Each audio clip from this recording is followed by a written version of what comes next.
So before I begin discussing Survivor Winners at War with you wonderful people, I feel like I should issue a huge spoiler warning. If you guys have not finished the season yet, go back, finish it off, and then come right back here, and we'll talk about it. You've been warned. Now before I get started, let me just say, I called it from the very beginning, y'all. Get a good look, guys. Did you see that? There it is. All hail.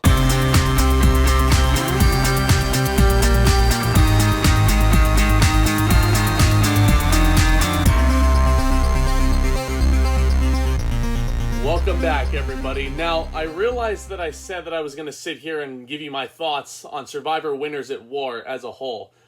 But with such a big season that just wrapped up last night, big congratulations to Tony on the big, historic victory. But for a season this big, I feel like I needed to bring in the cavalry in order to talk about this. So let me introduce to you my special guest today. 3, 2, 1. Oh! There's a hole in your ceiling now. Yes. If you guys are ever here at my house, there is a gigantic hole in my ceiling now. Mm-hmm. But yeah, this is my special guest. This is my brother, obviously. Howdy. I'm Jacob. Yeah, today's his birthday. Yeah. So yeah, he's big 21 today. Yeah, I'm gonna be a raging alcoholic now. Yeah. So anyways, that Survivor finale, am I right? Yeah, that Survivor finale. I think, honestly, this could be an unpopular opinion. I honestly think that was the greatest Survivor finale of all time.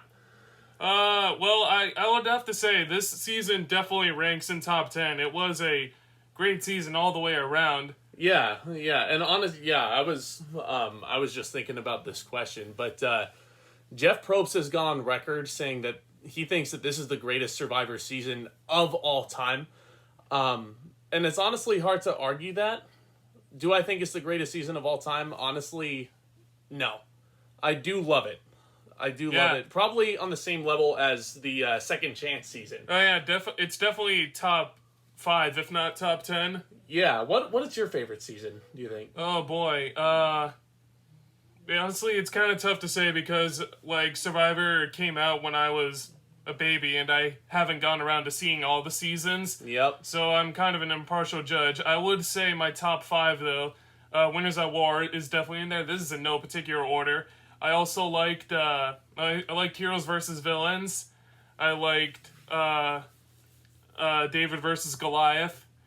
I liked, Cambodia, the Second Chances. And I liked Millennials versus Gen X. Yeah, no, those are all very, very strong seasons. Honestly, I don't have all those same seasons on my ranking. I don't even know if Winners at War breaks my top 5, in all honesty. I think I liked it just about as much as Second Chances. I feel like if I need to watch them both again, but honestly, Winners at War was a great season from top to bottom. So many great moments throughout. Your buddy Adam just, oh man, that immunity idol, Oh, that was pretty funny. I liked Adam's ideal thinking, though. Thinking that fleur-de-lis on Jeff's podium was an idol. Of all the twists that Jeff Probst brought into the season, he couldn't bring that in. He brings back Edge of Extinction. So yeah, to that point, the Edge of Extinction twist. Let's talk a little bit about that. Because this is the reason why this season doesn't rank as high for me personally. Honestly, to me, nothing will top Fans versus Favorites, the first one, where Parvati won. That was the first one that we kind of watched together as a family. That's kind of how I got into Survivor. The whole family watches it. Fans versus Favorites, Micronesia was the first one that we all watched together. Heroes versus Villains, I think, is still my favorite of the bunch. But the reason why Winners at War doesn't rank as highly is because of the Edge of Extinction twist. You want to talk a little bit about that? Yeah, honestly, when it first happened on season 38, Edge of Extinction, I thought it was a good idea on paper. I thought, well, they're just doing Redemption Island all over again. Yeah, the whole idea of Edge of Extinction, in theory, I agree with you. It's really, really awesome. Just asking the question of how far are these people willing to go to get to the end. The difference is there's only 2 challenges that Edge of Extinction offered, where Redemption Island, you had to keep doing challenges every single episode. Yeah. And I feel like I like that format a little bit better.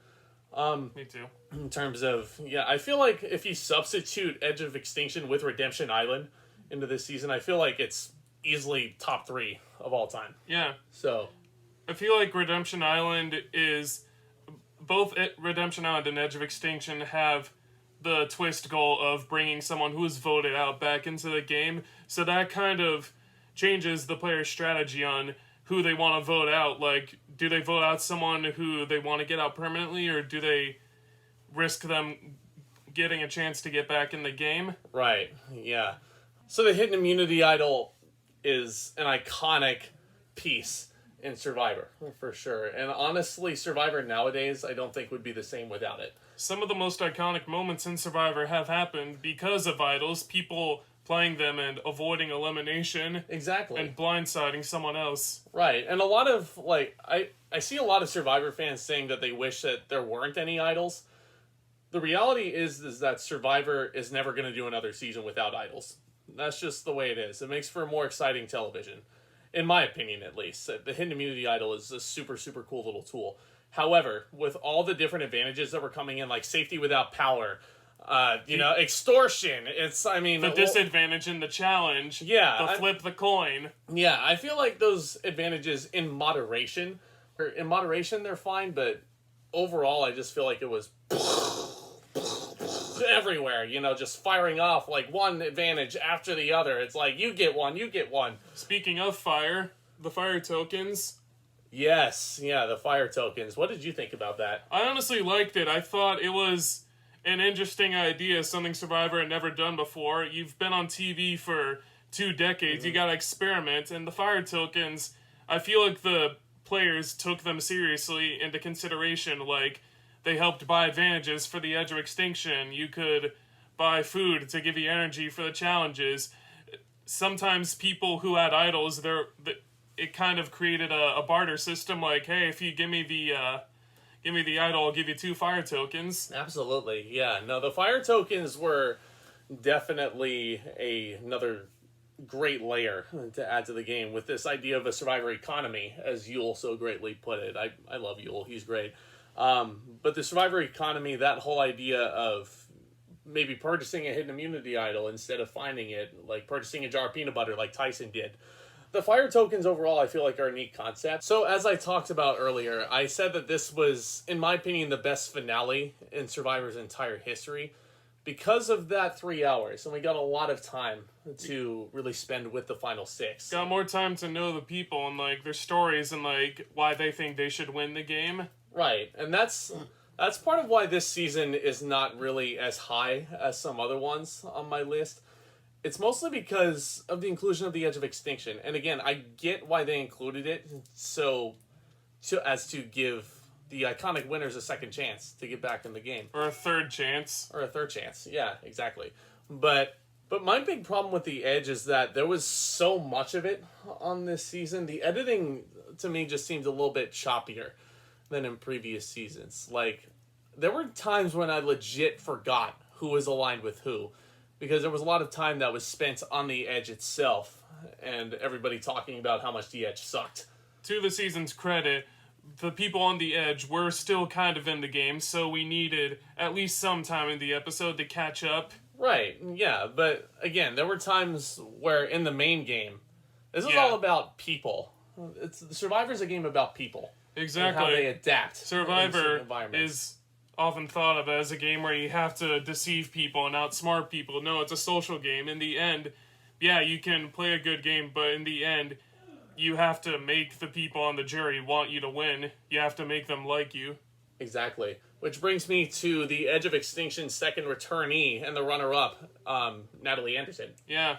What'd you think of her performance? Well, for what she did in the 6 days that she actually spent in the main game, I thought she did give an impressive performance at the finale. Partially that was because she's like, look, I was voted out the game before, I have nothing to lose. Right, yeah. Well, if she had nothing to lose, I think Boston Rob made a really, really amazing point at the final Tribal Council. Why didn't Natalie put herself up against Tony and Fire?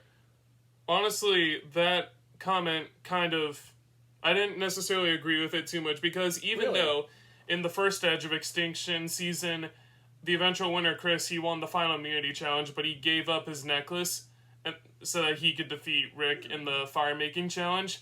And I guess Rob was expecting Natalie to do the same. Like, I think Rob wanted Natalie to make a final big move, but honestly, I don't blame Natalie at all for her decision to keep the necklace. It was... When people give away the immunity necklace, it's almost never a good idea. Well, yeah, giving up immunity in Survivor is like... She was guaranteed a spot in the final 3 already by winning the challenge. Why would she risk it again? Especially if she wasn't confident that she could make fire. Yeah, I can respect both sides of the argument, honestly, but to be completely fair, and this is not a knock against Natalie or Chris, for that matter, who won season 38. I feel like it's more of, again, my problems with the Edge of Extinction twist as a whole. Natalie was only in the game officially for 7 days. Yeah. As opposed to Tony and Michelle, who I think is, by the way, one of the most underrated people to ever play the game. They both lasted all 39 days. Exactly. Tony without receiving a single vote against him. Yep. So, again, not a knock against Natalie or Chris, but Edge of Extinction as a whole, I feel like needs to be put on the side for right now. Yeah. But getting back to that final 3, we'll talk about the winner in just a minute. I want to talk a little bit about Michelle. Okay. Because I feel like she is one of the most underrated people that's ever played this game. I'd say, honestly, the most defining characteristic of Michelle this season was that she was kind of self-aware of where she stood among the other winners, because as she said in the first couple episodes, there was kind of controversy where people maybe necessarily didn't think that she was the most deserving person to win. So this season, she kind of put the pedal to the metal, per se, and, like, tried a little harder this season. Yeah. She wasn't always on the right side of the vote. People didn't always want to work with her, but she did make it to the end fair and square, honestly. Exactly. And honestly, I'll put myself on the spot right here. I thought Aubrey should have won Wrong. I thought Ty should have won. No, Ty wasn't going to win. But anyway, so, yeah, no, Michelle honestly proved a lot of people wrong. She was an underdog this season. She was on the bottom for a majority of Underdog is the word to describe her. She always found a way out. So by winning immunity or making the right alliances with one person. Yeah, and unlike the winner of this season, she has never been voted out. Yeah. So I feel like she deserves a lot of credit for her performance. I don't think she should be ashamed by her performance one bit. No. Which brings us to our winner this season, the cop, Tony. The king of Survivor. Yeah, the king of the jungle. Honestly, I thought Tony had a really good shot to win this season. He was in a cast of icons. Yeah. Pretty much. He was an icon himself. Yeah, and Game Changers, he didn't really stand much of a chance. He was voted off second in that season. But honestly, he kind of lay low for a little bit. I was surprised at how well he did, and that, like, man, they're not going after Tony. Maybe he stands a chance to make it to jury or something. Not one single vote cast against Tony this season. So, I might be going out on a limb saying this. I think Tony's the greatest ever played the game. Ever. Yeah, ever. In all honesty. Yep, because he could play the ruthless Kagiyan game. Yeah. Game Changers, he didn't exactly do too well. Because he didn't get the chance to. Right, but he learned from those mistakes, and he adapted, and he was able to bond with people out there on Winners at War, not like we saw in Kagiyan.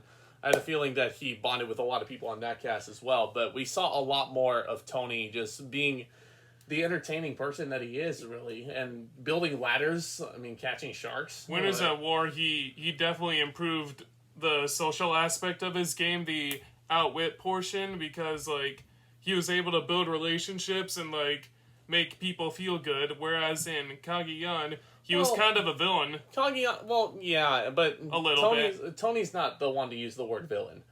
Really. I know. That's not who Tony is in real life. I watched a lot of his interviews and post-exit press, and Tony is not one to really say that, he's... But yeah, no, Tony is a fantastic player. I'm going out on a limb and saying he's probably the best to ever play the game. He's definitely one of the best. Yeah, he's won twice. We'd have to talk about maybe sit down and think about this a little more, decide who the best person to ever play the game is. I don't really think I need to think about it, honestly. I think Tony's the best. Well, Tony definitely played a hell of a game this season, a well-deserved win. Yeah, absolutely. But honestly, everything else on this finale was just so wonderful to watch. All these stories unfold. Yeah. Sarah's speech that she gave, really, really powerful. And she goes by the last name Lucina now, which I think is really cool. Yeah. That fire duel. Oh, that was... Okay, usually whenever there's a fire challenge in Survivor, it's pretty much always a blowout. Like, one person just gets it. It was really close. No, they were both, like, really close to it. Yeah, like, I was on the edge of my seat, honestly, watching that final fire-making challenge. And again, I was not of the... I didn't exactly think the fire challenge was a great change on Heroes v Healers v Hustlers when it was first introduced. But honestly, looking back in perspective, it gives the great players, a second chance to really, prove their spot in the final three without just, deflating them on a vote out at the final four. It kind of enhances the survival aspect of the game. Yeah. Like, in modern seasons, they haven't really focused on, like, the hardships of, like, building shelter or finding food or making fire. Now, making fire can mean the difference between you sitting in the final tribal council and then you being the last member of the jury. And it was super emotional also, even after Sarah lost, because Cops R Us was split up. Yeah. Not by their own choice, but, oh man, it was just gutting. By a battle to the death. Yeah, it was gutting. And honestly, that's another thing that I really enjoyed about this season. It almost felt to me like it was a Western standoff. I mean, they called it Winners at War. But nothing ever felt, like, personal or, like, done out of spite. Right. But, yeah, that's another thing I really, really enjoyed. But the thing that I was talking about was pretty much the music. A lot of the music, it felt like I was watching almost like a Clint Eastwood Western. Almost. Like, they all had their revolvers and they were looking to fire the first shot, and... So one move that I really, really feel like we need to talk about is the Ben blindside also. And now, here's the thing, guys. I don't know if I'm the only one that thought this, but I thought that Ben did a really, really amazing job this season. I thought that he was actually going to go out third after the finale, because if you remember, he was talking to Boston Rob about... Making fire in the end? Well, no, he was talking to Boston Rob, if you remember in the premiere, about...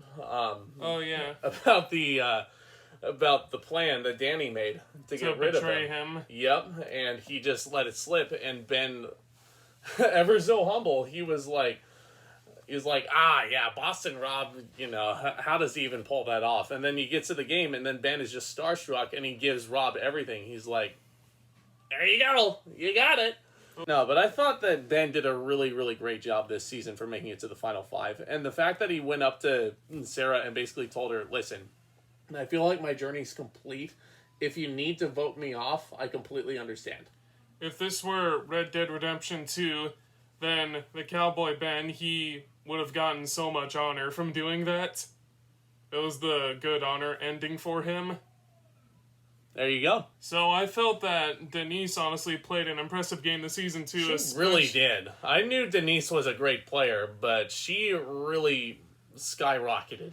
Yeah, in terms of... especially that tribal council where she played Sandra's idol for herself, pulled out her own idol to save Jeremy, and then ended up canceling a unanimous vote against her, and then blindsiding Sandra, getting her out of the game for good. It was quite the move, for sure. And Denise is forever known as the Queen Slayer now. All right, Jake. So overall, what are your thoughts on Survivor Winners at War? Well, I thought it was a celebration of the first 20 seasons, as Jeff Probst liked to say. And during the final tribal council, I'd like to point out the look on Jeff Probst's face and the smile that he had all the way throughout. He looked like he was having the time of his life, and that speaks a lot to me. So I give Survivor Winners at War 9 thumbs out of 10. 9 thumbs out of 10. How about you, Zach? Yeah, I don't know if that's going to be my rating system, but I feel like I'm in the same boat. It's probably somewhere, it's definitely in the top 10 seasons for sure. I don't know if it broke the top 5. I think I need to go through some of those seasons again. But to your point, exactly right. Everybody just seems so excited to be there. And Jeff Probst looks like the most excited little boy on Christmas morning every single episode. It was just a really, really fun time to watch. And I feel like we made this point earlier, but even though it was called a war, it didn't exactly feel like a personal war. It was definitely a personal season. It was all about pre-existing relationships. You know, the poker alliance, Wendell and Michelle's infamous Wendell and Michelle's infamous relationship. Nick's high school crush on Parvati. Yeah, there you go. Pre-existing relationships was a big theme of this season. But it honestly did not really feel like any feelings were hurt. And that, I feel like, is a testament to how amazing these people are. And how much they respect the game. Exactly right. Guys, thank you so much. Those of you that watched the entire video, thank you so much for making it this far. A huge special thanks to my brother for coming out and doing this with me. You guys are the best. So don't forget to like and share this video. Subscribe if you haven't already. And with all that being said, Back Talk, commence.